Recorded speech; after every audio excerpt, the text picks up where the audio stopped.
Okay, and we are live. And welcome to the show with David and Han Yi. Very excited to be here with Rosemary, our guest. Before that, let us just quickly say something about the show, right? So the show with David and Han Yi is really about ideas and topics centered with future readiness, with leadership and human performance. So we invite various thought leaders, experts, and professionals who are working around this realm. So for myself, I'm a consultant and a psychologist and a coach working across different spaces, different industries. So very happy to be hosting the show. David, my fellow host, how about you? Yeah, so I'm an executive leadership coach. My company's called Leaping Koi. I serve as a confidential thinking partner to executives, helping them close the gaps between the things they would like to do, the things they think they do, and the things they actually do or should be doing. So find myself building a lot of bridges in that way, helping people close gaps. Um, Heini and I, for those maybe who don't know us that well, we go way back, and the story begins in India, India, in yes. Chennai specifically. Chennai. Mm. We were both on a leadership program. We were delivering the leadership program together. We had never met. We hadn't prepared. We hadn't had a single conversation. I don't know, maybe an email or something back and forth. And then it was the morning of the program, and we're there eating dosas, and like, so what do you want to do today? And this was It was six a years very ago, right? 6 years ago. 6 years Almost ago. more than that. Maybe even more than that. I can't It even was more remember. than that. I don't know, man. This whole COVID thing at time doesn't feel the same to me anymore. Mm-hmm. Uh, but Mm, mm, what it for me, what it sort of began, besides this bromance, was this emergent sort of process of going with the flow, and I think that's what the show is about too. It's using our language, emergent processes, conversations that unfold naturally, as we might do in the room with a group of people together who are working on solving a problem. Another way to look at it is, this show is sort of like Seinfeld. It's a show about nothing, Mm. but about everything, right? but about everything. Exactly. That's life. And so, yeah, with that, I mean, I'm excited to be here and also to have our guest, Rosemary. Rosemary, hello. Hello. Good morning, honey. And for David, where are you at? Where's your So location? yeah, so it's actually evening time for me. I'm Ah, near Dallas, okay. US, but my heart is in Singapore with you. Okay. Hi. Good Oh, evening. and also my stomach. Yeah. Nice, Okay, nice to meet you. Yeah. And talking about and bro. Oh, sorry. Go ahead. Go bromance, ahead. bromance, right? Yeah, I love the bromance story. Yeah, I think we are pretty much aligned, in what we do here in Design Thinkers. We are very much like, unscripted. Even when we go for a workshop, we know what's the framework, we know where we are getting at, but we don't have anything that is scripted down to, what they call today in Singapore. We have this thing called skill future, and then you need to have like trainer's guide, you need have to have Hmm. learner's guides, etc. In Design Thinkers, we don't have such guides. What we do is we will have our slides, our main thing on it, and we are just like you. We go with the flow and we see how the audience are, where they are today, and how do we, move around our slides and move around it, the topics that we're going to talk on, and pretty much, I really enjoy this because, like in COVID, we also have like, unscripted conversation because we believe in having conversations, and conversation is our key and our main thing that we do in Design Thinkers. So if you look at myself, that's my persona. I'm a network orchestrator. So as a network orchestrator, what I do is I really work with resources and putting the resources together so that, we can create that music for our client, for the people that we serve, so that, they will get the best of all. So we have people who are coming as a chef, as a drama artist, we Design Thinkers is made out of all kind of personas. right? And we really pull in everybody. So if you look at it, we have over 150 professionals, over 25 countries for us to work together. So it could be like, like we would just go to a country and then, hey, yeah, we saw your name and we don't know much about you. Yeah, but we're gonna deliver something. So we are pretty much the same. So ours is learning by doing approach.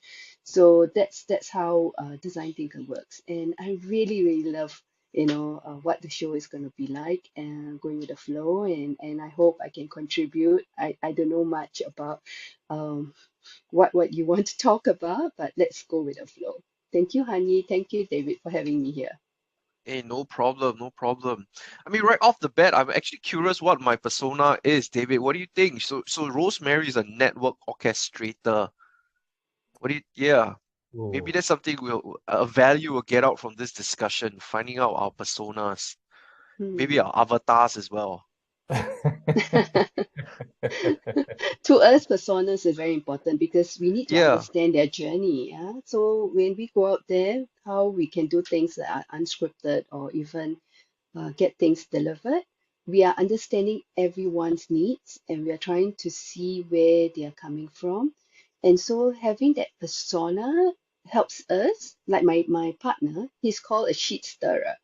So, sheet stirrer is like the devil advocate, right? So he okay. calls himself a sheet stirrer because nothing is constant, nothing that he can accept it. So he stirs you and he stirs you right deep. And so that, we can get into that wicked problem we always say, in Mm. design thinkers, we love that wicked problem. So he stir and stir and stir where I'll come in and say, okay, you got to stop here. I think that emotions are running wild, so better not stir anymore and get to doing things that to get things on path and get it going. Yeah. So So yeah, Rosemary, identifying these your personas are personas, good. Hmm. so these personas, these are ones that each person comes up with themselves and sort of shapes it, and it sounds like there's even a story around it and how they contribute to that overall collaboration. Yes, and when people look at you, they can identify you with that persona. Mm. So if you call yourself like Leaping Coil. First thing I saw Leaping Coil, I thought that was your persona, and David is somebody who just, leaps, take all bounds and yeah. So I thought that was your persona. That was why I Mm. changed mine into network orchestrator. So Mm. It's the name of mm, funny, but I think there's probably some truth in that. There's a story behind Leaping Koi, and mm, it affected or affects the way I do things and look at things. So yeah, I think there's probably something to that. mm. Yeah. What That's about for you, Honey? cool. What would your persona be? Well, I don't know. That's why I'm having this conversation, right? So maybe at the end of, so yeah, I guess the question is so for as part of that process, right? So say if I'm a client, so I have no idea. I'm lost. I cannot identify what my persona is. I think the process of discovering that will be quite valuable in itself. Mm. Right? And I mean, Yeah, how does yeah. one land on that and develop that identity? Because I mean, my sense is not everyone may be able to have that clarity on who they are, or of course the present persona, and of course if there's an intended persona as well, right? I Hmm. mean, that's the immediate thing that's coming up for me. Yeah, yeah. So how I got into network orchestrator is I used to call myself a Doraemon. You know the Doraemon cartoon, the blue cat, Hmm. David. Oh Yeah, Yeah. yeah. yeah. You know how he would just pull out things from his pocket. So for years, I was able to like connect and bring resources together and then pulling out stuff. That Say while my we need client. something. Rosemary's got it. She'll pull it out of her pocket. Yes, so that's what my clients come to me for, and for years they've just follow me, even though I just, if I've left the company, they'll just still continue following me, so that they could get maybe if they need a plumber, I could get them a plumber easily, or even anything outside work. So that became my identification. So I identified myself to Doraemon. So then comes to the corporate world, then I decided Doraemon doesn't sound good, right? It sounds so cartoonish, So perhaps I'll call myself a network bridger. Then I said, there again, network bridger sounds so yeah, though I came from IT, I've been in IT for a good 20 years. And I said, no, I don't want to be a network bridger and people will think I'm some network cable or cabling or, things like that. So I decided that something better, maybe I call myself a conductor, right? So what is better than a conductor and orchestrator? And that's how I got my name, a network orchestrator. Yeah. So that was something that I discovered 2 years ago during COVID. Yeah. Mm. And so, in your opinion, does personas change and evolve? Mm, I don't think it changes because it follows your journey mapping. So if your journey map is someone, you see, persona has to be very unique, right? Persona has to be identifiable by people, and it's not something that you come up with. It is more like people are calling you that, people are recognizing you for that persona, and it's not about you. And then that comes to a realization, hey, why is everybody asking Honey for advice? Why is everybody going to Honey? Because he seems to be very great at coming out with joining the dots or something like that. So from there, then you associate that to something that can identify you in that sense, because people see you as that, and that's persona. Yeah. So it doesn't really change because people sees you for that for a couple of years, and that's how it sticks with you. And maybe there's something that we don't see. It is something that we don't know either. And now by reflecting, you will have to really reflect in what people are recognizing Honey for. Are you the sports psychologist that helps them to link performance with motivation, something like that? And really have to look into it. And that's what you should be calling yourself, right? Something people recognize you for. And you were right, early in the earlier message you asked David, what do you think my persona is? Because yeah, if for 6 years David has been knowing you, and what would he go to you for? What would David come to you for, and what would David consult you for, right? And what does David see you, right? As a Honey, as a friend, Honey as a associate, yeah. So you're right. So David, you have to tell Honey, what do you see for? Putting me back on the spot, huh? I thought I wiggled my way out. Um, yeah, I see you, Hani, as a partner, someone who I trust to have my back, and I've got the perfect story as well. It happened in Singapore. Um, so there was a period of time between 2016 and 2019 where I would do a lot of travel back and forth between Asia and North America. And I flew in, got to Singapore in the evening, and then Hani and I had a session the next morning with a group of leaders in a company. And I set my alarm on my phone. I plugged it in as one would normally do, make sure it's far enough away so that I can't just hit the snooze button, but I have to actually get up and go turn it off. But it didn't charge. Something was wrong with the outlet. It wasn't having power. So my alarm did not go off. I was awoken by bang, bang, bang, bang, bang. Sir, are you there? What's going on? Sir, are you okay? Yeah, I'm fine. What's going on? Sir, they are waiting for you in the conference room. Oh shit. What time is it? Oh no. Oh, the session's starting soon. Okay, but that would have been so much scarier for me if Hani was not already in the room. Mm. Because in that moment, although I freaked out, my second thought was, he's got it. Like, And you even went if back I to don't sleep. show up, like, he's gonna be fine. I mean, I'm gonna be there I'm gonna, obviously, right?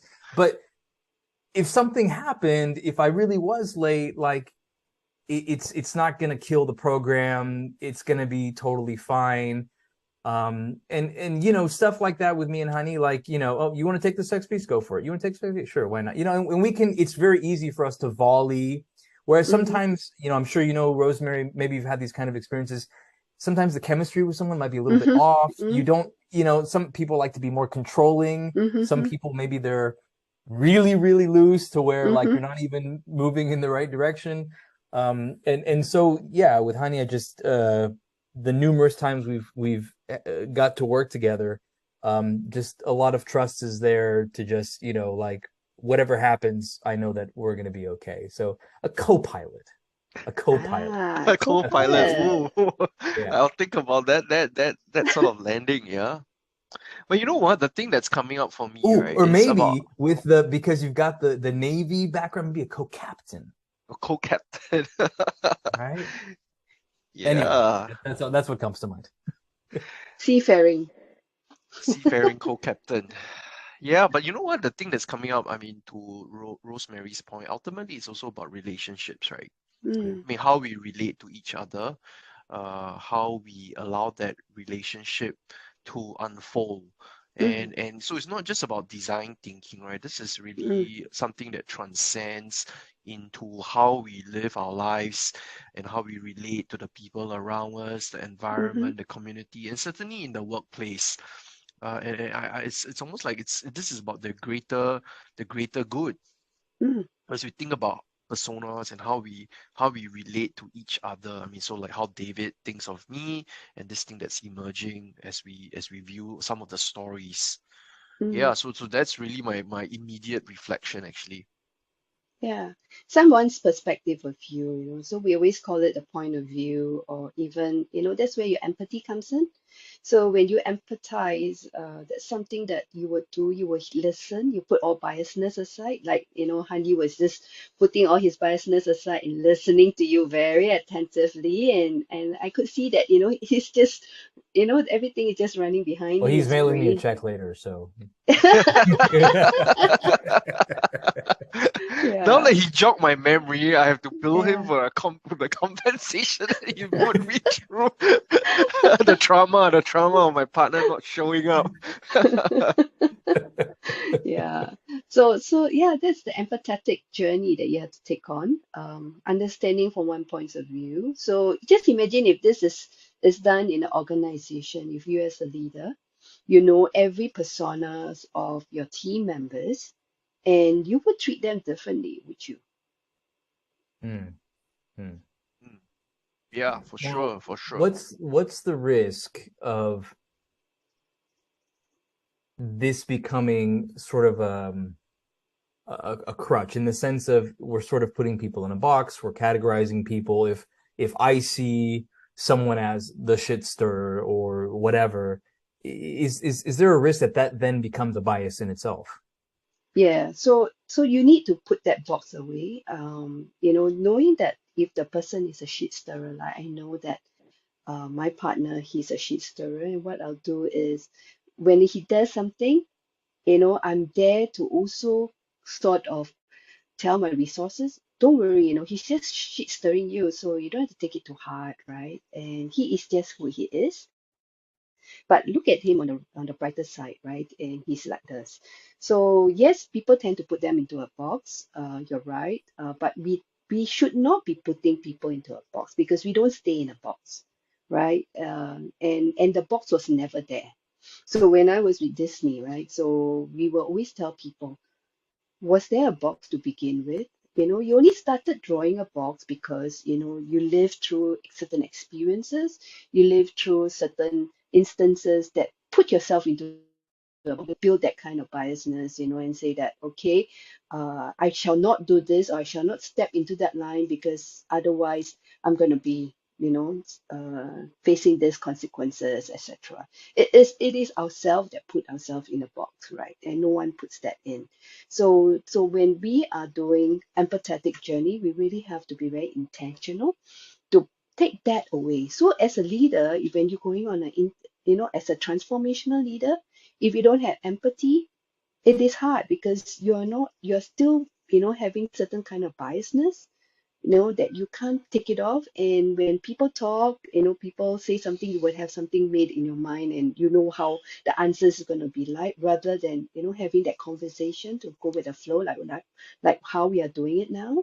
So it is tough. So it is a mindset that we are trying to drill at, because if you look at future readiness, it is really not about how you do things. Technologies are always there, but it is more of our mindset. How ready are we, to accept that people that we are working with, because who creates that future readiness is we are dealing with people, the attitude towards somebody, how we're going to look at it as a uh, solution focus rather than on a problem focus where we are just treating symptoms. We are no longer treating symptoms. We need to really understand why is it that, in Apple, everyone is not going back to that beautiful place. 5 billion, right? I heard, right? So why Yeah. is it that people are not going back to that office space? What's happening, right? So maybe they didn't get a buy-in. Did they hear their voices why they are not going back, right? And are they assuming things that they are not going back because this is this, or did they really have a chat? Sometimes surveys just doesn't work. The surveys, that we can be biased about it, right? We can write what we need to know and what we want to gather from their answers to give us what we know that that's right, right? So just as an affirmation. But Mm. having conversation on a one-to-one basis gives you a different insight altogether. Yeah. So this is what we call the discovery journey when we go on a design thinkers journey, right? So we call this a double diamond. Yeah, we practice double diamond as our kung fu. So in double diamond, we practice discovery before we even define, deliver. Yeah. So it sounds like you're describing a process here that within design thinking. Is that right? Yes. I also Yes. noticed you mentioned empathy, which is one of the three human-centered values listed there on your background. For Yes. my Yeah. own education and the listeners who maybe are relatively new at this, could you maybe define design thinking a little bit for us? Sure. So, so for us, design thinking, if you look here, here, okay, it is the glue between all discipline. Why we say that? Because it is trying, or not trying, it is getting everybody to work together. It doesn't form silos. It form a collaborative way where everyone follows a certain process, right?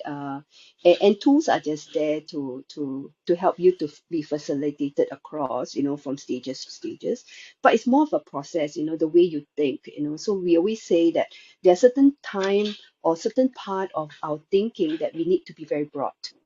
And there are certain times that we need to start narrowing down with what we have discovered, the insights, and then we have to go broad again. Why is it called a double diamond? Because the way we think is broad, and then we go down in, and then we go broad again, and then we go down in. So it helps Divergence, us. convergence, Yes, divergence, like yes, this. yes. So that kind of thinking helps us to be very intentional in the various stages as we move. Yeah. So that's what it has helped me, since I discovered this in like 2018, I think, when I discovered design thinking. I thought that was so cool, it is really about the human part. But when I discovered it, it was more of a tool set. So I was, in IT and all this, right? It's all about tools, right? It's all about numbers. It's all about KPIs, right? So it is like, it's a very linear process. But later on, I discovered that design thinking is not a linear process. We could go back to, we could just be looping within the first diamond between discovery and defining, because we are still not happy with what we are looking for as a problem or a challenge. So we still going back, and putting ourselves through a discovery. So, and then we could just move on and to ideate to come up with solution. But then later on, we say that no, this solution just doesn't work. I think something wrong with that problem or something wrong with what we're trying to discover, and we keep going back, right? So, so it's not a linear process. It's really about how we discover things, right? How we are looking and how curious we are, right? And when we have conversation, it's really about curiosity, right? If you're not curious, you will not have a conversation, right? And it's just going to be a linear process. I'm just asking and you're just giving me an answer, and I'm just accepting your answer, right? So that's something that I learned about design thinking that helps us to put our mind into the right frame to frame up our to what we see, you know, we get perspective, we get insights, we get discovery, yeah, and it is a long journey, I would say. It's not going to be like an immediate thing that you can call yourself a design thinker. Until today, I think my design thinking skills, experiences could be just about maybe about 40, 50%. I don't see that me crossing, because every time when I cross the 50% mark, I go back to, you know, stage one again. It's like, oh no, how come I missed out that kind of discovery journey, and where did it come from? You know, I didn't recognize the emotion and stuff like that. So Yeah, but that it's a sounds long. like a deeper level of mastery, right? That awareness, that consciousness to know that this thing about really knowing that you are not knowing of certain things. Right? Mm, It's like that. There's this phrase like the more you know, the more you realize you don't know, and so you go back to the mm-hmm, discovery and the curiosity, right? But mm, I mean, I do want to consider, I mean, the environment and the marketplace and the industry we're in, where we're constantly inundated with quick fixes, instant mm-hmm, gratification. There's no time for curiosity. There's no time for discovering and mm, learning, right? For every problem, there's probably a 5-minute solution, a hack on the website, on Udemy, or on the internet, for example. I mean, what's everyone's thoughts around this, right? So this thing about learning to maybe like, let's be curious, let's explore, let's discover, because in itself that concept takes time, commitment, and it can be uncomfortable. yes, yes. It's uncomfortable because you need to be very authentic. The people who you're talking to, they need to let their guard down. So most of us puts up a guard when we're talking, right? We are not putting ourselves in that conversation. We are putting a persona that, you know, the professional persona that you want people to look you at, a portray of maybe the thought leader, right? And so you have to put on that persona and say that, you know, this is how I'm going to answer you, and this is my professional answers, and this is my professional take, this is my professional way of doing things. But is that really the real thing behind to how things are done back in the office? Mm. So that authenticity and I mean the psychological safety, right, to be ourselves, to honor our voices, and to show up wherever we are, and recognizing that we have a voice. That Mm, seems to be quite important element to this process. And I'm making some assumptions here because I'm not an expert or school in design thinking. mm. So so yeah, yeah, you're on the right path. Yeah. So we have to be very authentic, and that will help us as leaders, you know, in the organization, especially today. Why is it that everyone is resigning from work? What is the great resignation alluding to, right? So what's the cause of it? Hmm. Yeah. Well, what do you think, David? Why are people leaving there? Let's explore that a little bit. Yeah, the Great Resignation. Well, another term that I've seen recently, people calling it the Great Rethinking, Mm, and I think I put myself in that camp. People are willing to put up with so much only for so long, until they see there are better options out there, and so companies are going to have to be, I think, smart companies, smart organizations are competitive, not only, let's say, financially, but I mean, they think about what makes people tick, what motivates people, why do they want to be here? And some of that, some very tough conversation sometimes has to happen because it may not be intuitive and it may seem even counterproductive to some perhaps more traditionally minded people. mm. Um, Rosemary, I think you might get a kick out of this. In the last episode, or our first episode, I was telling a story about um, a client of mine that I was working with.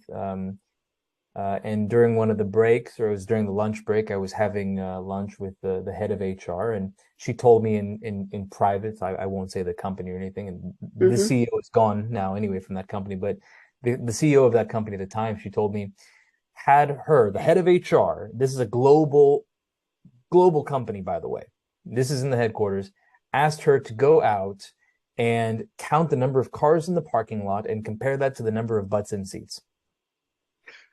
Like the CEO has nothing better to do, and the head of HR has nothing better to do than to somehow tally up to make sure the people who said they were going to be there had to be there.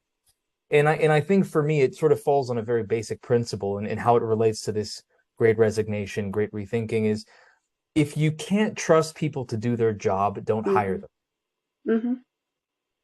And to me, it's really that simple. And so I think now with COVID, the effects of that lack of trust are manifesting. Yeah, yeah. And that's what's happening in Apple too, right? They are saying that, you know, they could perform well just being at home. Why are they expected back into office? We've seen the data. People are doing well at home. Mm. So that's a question, right? Is it because now you want to see butts on the seats or They what? don't want to feel like their real estate investment has gone to waste. Justify the cost, right? That's right. No, but The sunk cost fallacy. This themes of design thinking and trust are quite interrelated, right? I mean, trusting between people. And so, I mean, I would imagine in a design thinking process, you would bring people together, and there could be conditions where there may be undercurrents, conflict, and a lack of trust. And so what's everyone's thoughts on how do you address that? Because I see it as actually an obstacle to developing empathy and co-creation, right? I mean, just understanding just some of the values and the way design thinking is framed. Yeah, so this is something I could share. About 2 weeks ago, we went offsite with an organization. And in this organization, what they wanted to have is a new culture. I mean, they wanted to know what's the culture of the whole organization, especially after COVID, right? And they wanted us to just bring them offsite and bond them together. And that was the only thing that they want us to do. Then we told them that this is not the way design thinkers would do this process. We request for us to speak to every staff. You're right, because why we speak to every staff is we wanted to see if there are any other undercurrents, right? And find out, to be curious, right? To see if they understand what is their culture, right? To begin with. Don't talk about culture when people in there don't understand, and how are we going to infuse that culture in there? So that's what we did, right? Over 3 days, we spoke to everyone in the organization, because thank goodness it's not big, you know, there are only about 20 plus of them. So we had a chat. Insight gave us reports to how we can organize this offsite, and it brought a different light to everyone, because one, by having that chat with everyone, we are giving everyone a voice. By giving everyone a voice, they sort of bought into what the organization was doing. So when we went on the offside, it was really about committing to change, is about committing to see changes happen, yeah, and to really have the voice heard in during the offsite. So it was wonderful. So we, after the whole retreat, we were told that, you know, even coming from their researchers and all this, right? They were saying that when we were going to the offsite, our expectation was so low, right? We didn't have any expectation to begin with.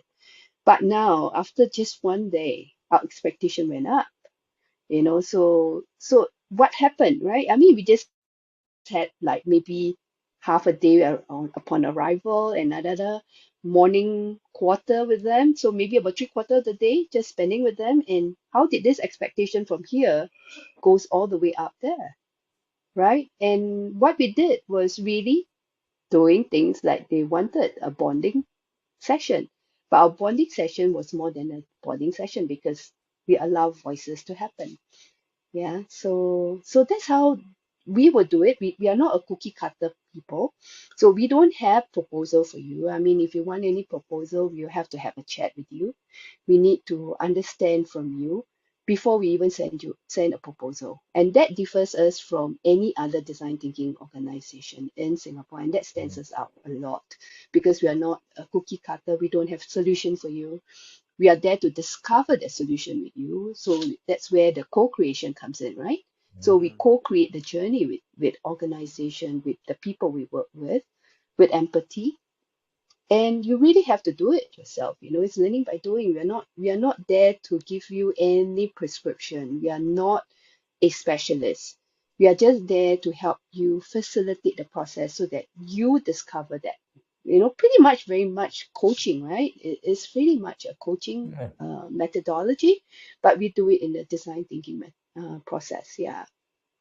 Now, you described the offsite and what you might do sort of in a workshop setting or an offsite setting. We're familiar with those kind of dynamics that things can come up. One question that comes up in my mind is, from a design thinking approach, how do you, or what tools, approaches, methods do you have to help ingrain that kind of thinking or that kind of dynamic longer term within the organization? Yeah. So we use the double diamond. So when we go down to the offsite, we have done the discovery prior to the workshop, right? So when we go down to the retreat, it's defining, where is the issues and how we're going to go on. The next step is to develop solution, co-create solution to how we can sustain this. And Mhm. then, and then we test it out with the prototypes with maybe not with everyone in the organization, maybe with a certain group to see how it goes, do a further discovery if anything changes, if anything works. If not, then we have to go back to the drawing board, meaning that, we didn't define the issue properly during retreat. So we may have to go back to the drawing board. And so the organization we work with must allow us to have the iterations, Mm. and must allow things to fail.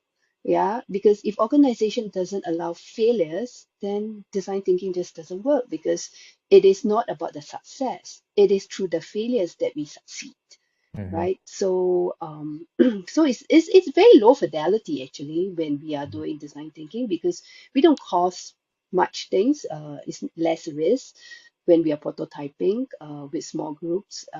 So You so don't the have a bunch process of is, handouts to print out and mail and Books, yeah, so we books, don't and have all those. Yes. yeah. So it's very low fidelity. Yeah. And then if everything works well, then great, right? Then let's deliver the whole solution, right? And this is the solution that should be going. But if it doesn't, then let's go back. Let's go back to the So drawing board. in the case where a client reaches out and says, "We'd like you to do this team bonding event for us," for you, that's just the beginning. That's where you're at the top of the diamond and you're just starting to open up and figure out things. And from there, you're learning while you're doing, just as they're learning while they're doing. There's a Mm-hmm. co-creation process, but you're looking at it much longer term, and you're expecting to have iteration over iteration with this group over a longer period of time, not just a Yes. one and done. No. Yeah. So that's why, I mean, if they want a one-time thing, yeah, we do have, like, just be exposed to the tools, the fundamentals, the taxonomy and everything. Yeah, we can do that in 2 days. But does that help you on how to apply it? Pretty much that we saw people will not be able to apply what they've learned over 2 days. It really takes them a journey um, to look into the whole design thinking process. And if they can achieve that, then it's really good, because that gives them that transformational empathetic journey that everyone is striving for nowadays. And yeah, so we will just be there to guide them if they need to. Otherwise, we can just expose them to the tools, to everything else like anyone else, but it doesn't help much. Yeah, That's why we I have find, academy and an agency, you see. The yeah. academy uh, trains, the and agency does the consulting and coaching. so clearly everyone has a part to play, right? But I mean, the other role is really that on the leader, the performance and the way he or she views of it. Again, it makes Yeah, or breaks the process, if you will, right? And that really touches yeah. on this idea about leadership performance, whether they are open to, as you say, uh, allow failure even, right? Or things that don't go well and experiments. And that takes a lot, and that's not very comfortable for leaders where again we live in an age where it's all about the ROI and the bottom line, right? There's no room for failure. Almost every leader we meet is there's not enough time to get more success. And this thing about slowing down and exploring alternatives, that's just a no-go in this day or of age of just acceleration, Mm. acceleration. Any thoughts from the individual leader, right? How can we help them develop some of these values and even embodying them as they lead the teams and the organizations that they are with? David, What was you've been going on in working with all my the mind? leaders. What was going on in my mind as I'm listening to this? It reminds me of some of my own experiences as well with groups where, and maybe this is sort of an age-old issue with consulting and consulting adjacent practices. Um, Everybody seems to just want an off-the-shelf, just I'll pay you money, give me what'll work. But we know it's not gonna. I could tell you exactly what to do, and you're not gonna do it. I could give it away for free, and you're still not going to be able to do it because it takes a considerable amount of effort, guidance, help, um, intention to do these things, along with tools and everything else. So just having a tool isn't, unfortunately, it's not gonna be enough. Otherwise, I mean, look, Google is a vast place full of resources. Anybody can find just about anything they want on Google. Yet we still have so many problems in the world. Um, so that really resonated with me, Rosemary, and I was thinking about that longer term implication. And honey, to your point in your question, I mean, I even if, let's say, and Rosemary, correct me if I'm wrong, but I mean, just thinking from my own experience here, even if we were to do a journey with people, and in my a lot of my coaching engagements are 12 months, 18 months. I can't honestly say that it drastically changes organizations at a meaningful level unless slash until the people who are at the very top are committed to seeing that change through. And that doesn't happen very often, unfortunately. Most of the time when people are looking for a solution, it's usually something like, we want to hire you to fix them. I don't know that there's anything to quote unquote fix. Oftentimes, my question back to whoever is trying to sponsor such a program, whether it be the CEO, a VP, a board member, is I often say, "What? How might you be contributing to this situation?" Hmm. And some people don't like that, right? Hmm. But the ones who are switched on will pause for a moment and reflect and go, yeah, maybe there's something I can do too. Okay, great. There's an opening. There's an opportunity there for us to do some good work together. But if it's always someone else's problem, then we could do great work here. And I've got several organizations in my mind where we've done that below a certain level. Great, great work. But there's that hierarchy. And if these people up here aren't role modeling, and if they're creating disincentives to doing those great things that these people have learned, then it's not going to be sustainable. Yeah. I don't know. That's what's coming to my mind for me. I don't know how about you two? How you define the problem is the problem, right? The framing, as Rosemary said. It's framing and reframing. You need to reframe a problem. Yeah. Because when you get a frame problem, you're just managing the symptom. But when you reframe a problem, you are going down into solutioning, solution focus. So I think importantly is really about the mindset and attitude towards people. That's important. Because if you look at organization as a trees, you will see that the management forms the roots, the resources that fits into the tree, right? So the management has to be the roots. because they are the one providing the ingredients, the resources. What is sustainability of the tree? How stable it is? It really depends on how good the roots are. And so if the root doesn't bring in that good resources, good vitamins and all those, then obviously the tree is not going to be standing tall or be stable to withstand any wind, right? So if you look at management as the roots, then I would say that that's where we need to give them that ingredients for the roots to take in. Yeah.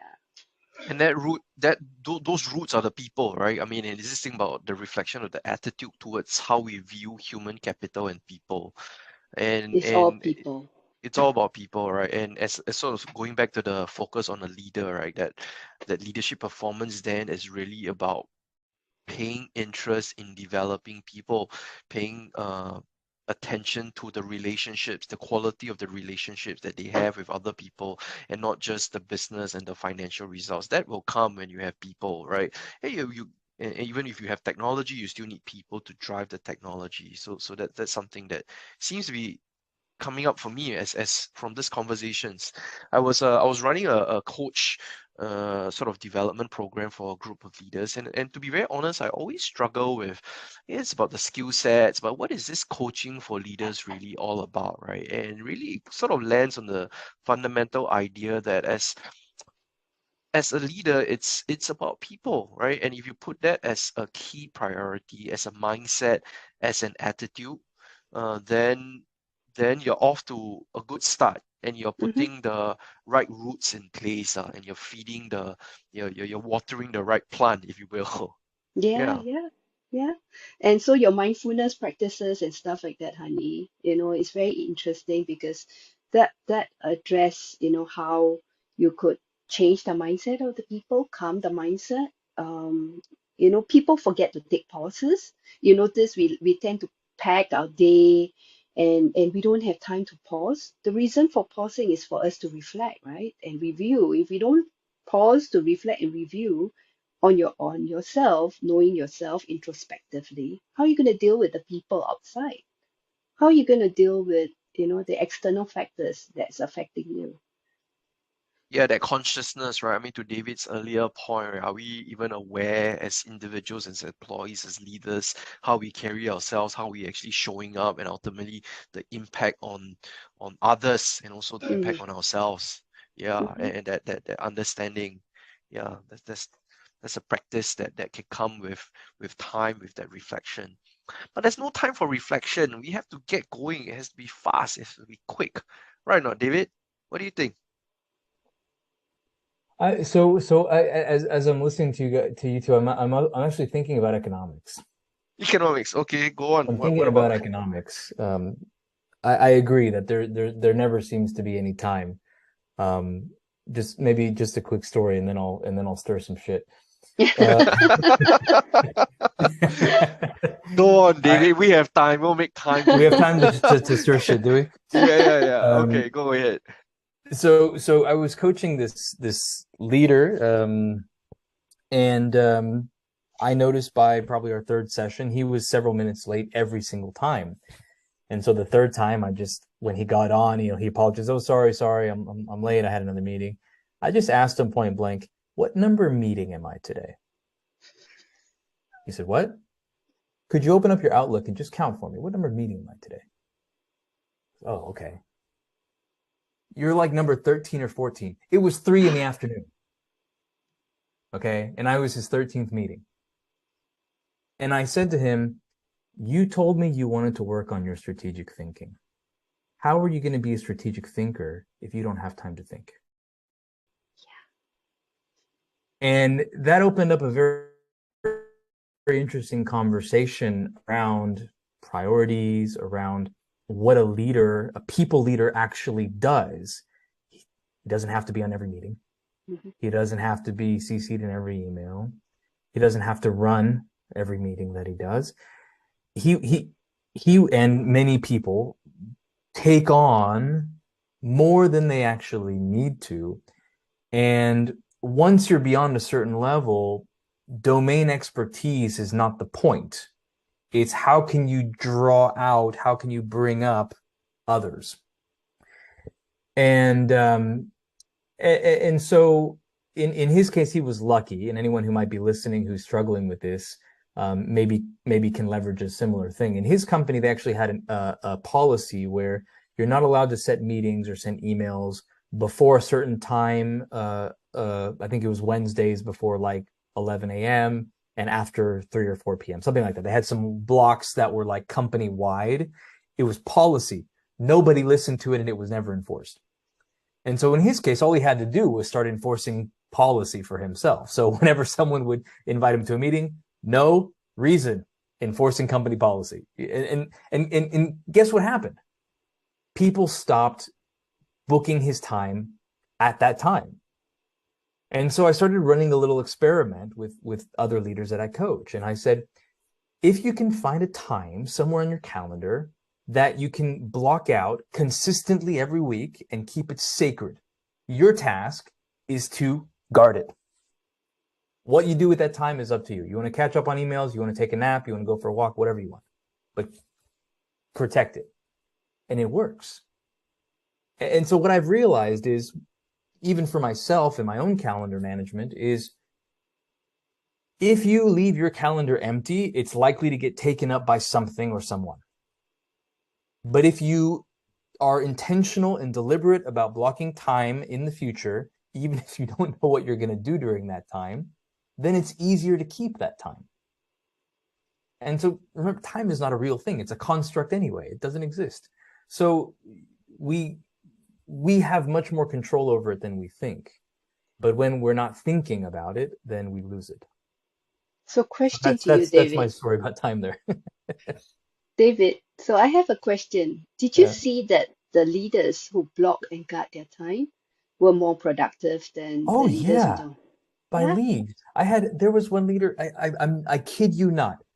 I kid you not. She was a marketing leader in her organization, a very large organization.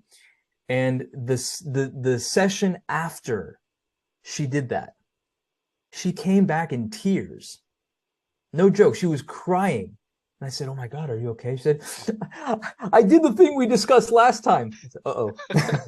What have I done? No.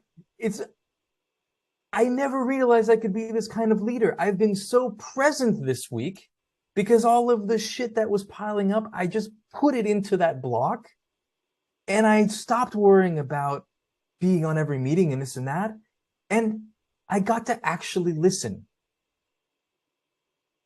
Wow. It was powerful. And it was, in her case anyway, it was just a function of how she was using her time. So you see, Hani, you got your simple question. If you pause as a leader, you'll be more productive. It doesn't make you less productive. Yeah, absolutely. Go slow to go faster, right? I mean, the idea. Yeah. I've got a friend of mine who likes to say, you either do the pre-work or you do the rework. Like, you're gonna spend the time anyway. You think about what happens in most meetings. Okay, end of the meeting. What's our action item for next time? Have another meeting. And then the next meeting, what are we gonna do? We're gonna have another meeting. So every action item of every meeting is to have another meeting. If we had just talked about the damn thing that we said we were going to talk about, if we just got it out on the table and discussed it, we would have solved it, and we wouldn't have to have the other meeting. And so, like, you're going to spend the time in the rework. You may as well put it up front and make sure that you're clear on everything, people are on the same page, and that you can move forward together. And you know what we make people discover during our workshop?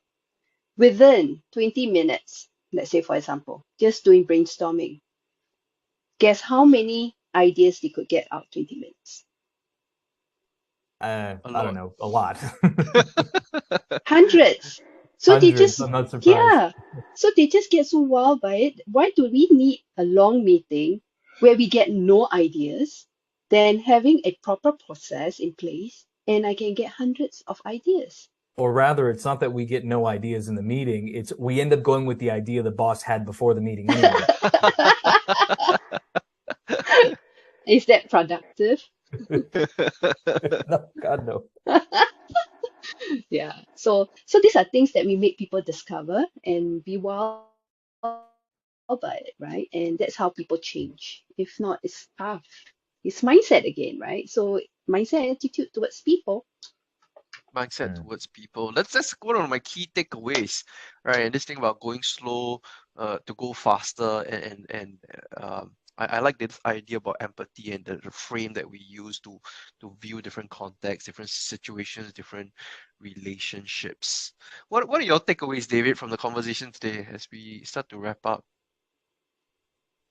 One of my takeaways is around the iterative aspect. I think as a coach, as a facilitator, as an advisor to leaders, I think that's something that I try to instill or help them understand the value of that learning by doing. And, failure is, um, success comes out of failure, right? Because you can learn. It's not really a failure if you learn from it, um, kind of idea. But to get clients, I'm actually really interested in sort of the approach you take on how you can set that up contractually with clients, for them to be open to this idea of what we're going to do might not work, but you're just going to have to trust us.